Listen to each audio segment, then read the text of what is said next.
Nekaj vprašam, ste seznanjeni z nepravilnim delovanjem fundacije FIHO. Tu se že leta in leta opozarja na korupcijo oziroma na nepravilnost finančno poslovanje in da ima en sam človek popoln monopol razdaljevanja finančnih sredstev. Zakaj država ne ukrepa kljub mnogim opozorilom?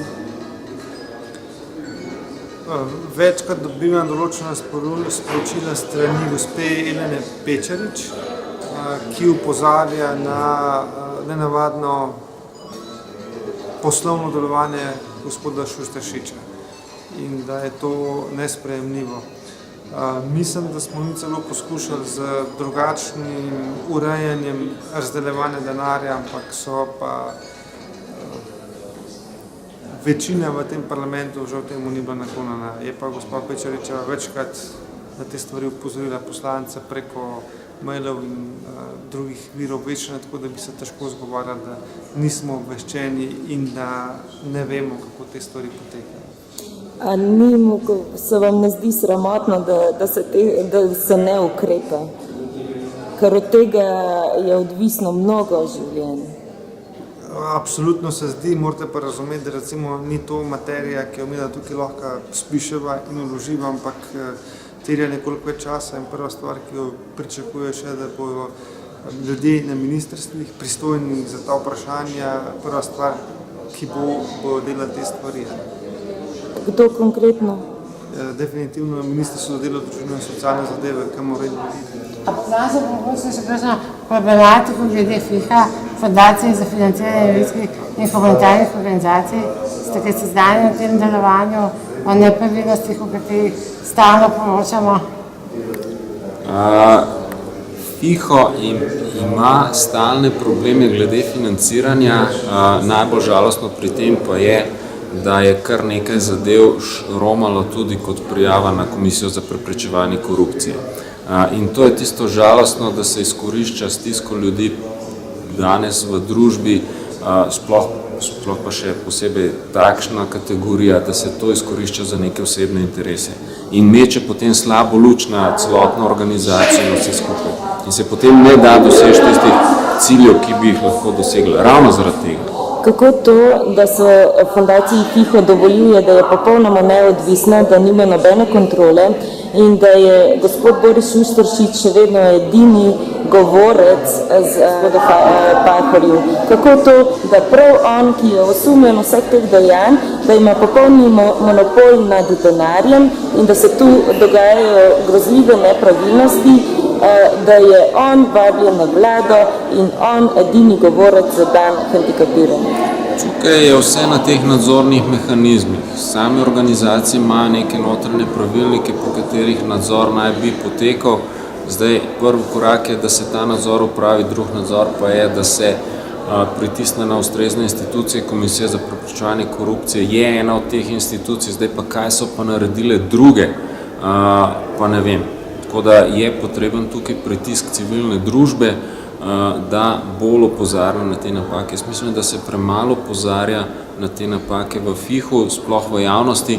Ključno vlogo pa morajo odigrati mediji, preiskovalni novinarji, ki morajo bolj podrobno in bolj korektno razkriti te zadeve. Nažalost, tukaj mediji se zelo bojijo te moče invalidskih lobijev, tako da nažalost ne raziskujejo. Ko pa so raziskovali, so novinarji pristali na sodišču, tako da te bo bolj slabo. Ampak mi bolj računamo na podporo poslancev, ker namreč civilna iniciativa, to je društvo JHD, opozarja že mnoga leta in so o tem redno vsi poslanci obveščeni, ampak ni nobenega odziva. Mi rabimo vašo pomoč.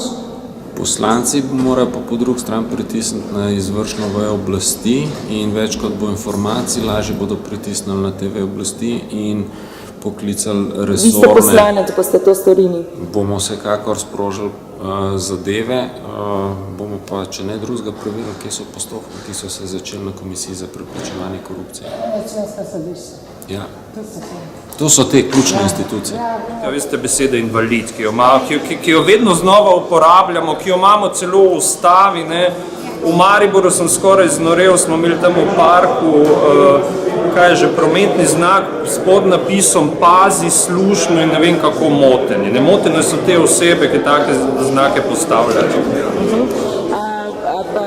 Veste tudi to, da že leta in leta se opozarja na nepravilnosti fundacije FIHO, da se tu dogaja korupcija in oni imajo pa še vedno totalni monopol nad razdeljevanjem finančnih sredstev vsem organizacijam. Glejte, tle ni nič drugače kot v slovenski politiki, žal. Ne? In tle bojo potrebne tudi prevetritve. Poznam tudi neke malo bolj alternativne dele to vrstnih organizacij, ne, ampak te monopole bo potrebno razbiti, ne, tudi z neko natančno forenziko. Vse seveda so neki gospodi zelo lepo 20-25 let na tem živeli, privatizirali neke dejavnosti, ne. Žal, bom rekel, tle ta, če se lahko izrazim, sektor ni nič kaj dosti drugačen od akademskega ali od kakega drugega, tretjega, vsekakor nas čaka veliko dela tudi tle. Vam je poznana korupcija v fundaciji FIHO? Ne, ni poznana. Hvala. A poveste, kaj se dogaja v fundaciji FIHO in vse nepravilnosti, o katerih obveščamo? Draga moja gospa, gledajte, o tem je bilo veliko povedanega že v zadnjem času, vendar jaz to ne bi rad komentiral, ker mi v Državnem zboru smo svoje povedali, tisto, kar smo lahko povedali v skladu z zakonom, ostale stvari pa so v rokah tistih, ki morajo svoje delo upraviti in imamo za to določene institucije v tej državi. Na to vprašanje, res to je tako, bom rekel, vprašanje, na katerega je zelo težko določno odgovoriti. Vaše osebno mnenje? Moje osebno mnenje je, da ne. Prosim lepa. Absolutno. Kaj se dogaja v fundaciji FIHO za nepravilnosti? Fundacija FIHO ima svoje organe. Mi seveda dobivamo poročila, jih obravnavamo. Kaj se pa dogaja, mislim, da ciljate na nepravilnosti, pa nažalost mi ne vemo. Pišite poslanski skupini z argumenti in bomo to upoštevali. Vam je poznano, da fundacija FIHO, da je korupcijska komisija, računsko sodišče, vsi so že opozarjani, civilne iniciative, vsi opozarjamo na močno kršenje finančnega poslovanja.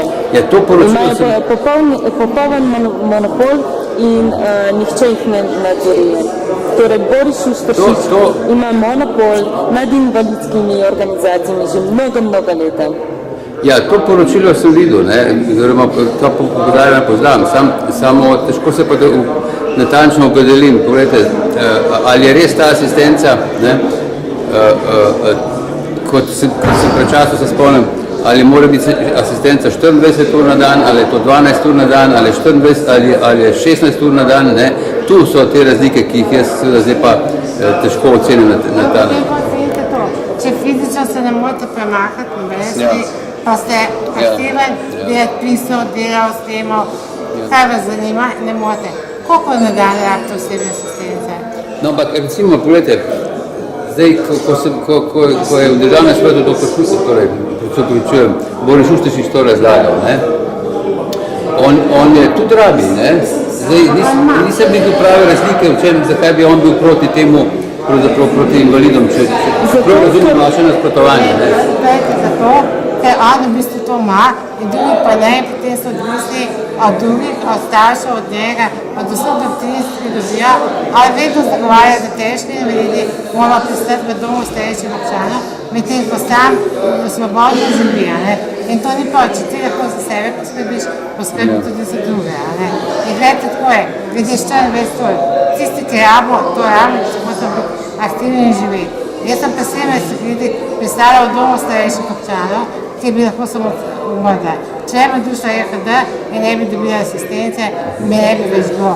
Zdaj sem aktivna, imam hčerjo, imam moža in jaz se verjamem, da bi lahko temu zakonu, kot je gospod Šušteršič rekel, to je luksus. Ta luksus on vse dan uporablja. Ta luksus imate vi, ko ostajate s poste in se odločite, kaj boste naredili, kaj boste pojedli in kam boste šli in kdaj boste šli na večji. Ta luksus imate vsi vi, vam je dan. In ne vem, zakaj ljudi še vedno mislijo, da je to luksus. To je osnovna človekova pravica. In me zanima, če bomo zakon dali v državni zbor ponovno, pred 2 leti smo ga in je za 2 glasa padel, pa me zanima, a boste to preučili zadeve, a boste to dojemljiv, kaj so osnovne človekove pravice in a ga bi podprl. Ja, lejte, tisto, kar res lahko sigurno naredim, je to, da sprožim razpravo na poslanski skupini, bomo zadevo pregledali, torej skupaj s pravniki, dobro, s tistimi našimi, ki se bolj neposredno ukvarjajo s socialnimi vprašanji, recimo, ne? In bomo oblikovali stališče, to pa ni nobenega dvoma.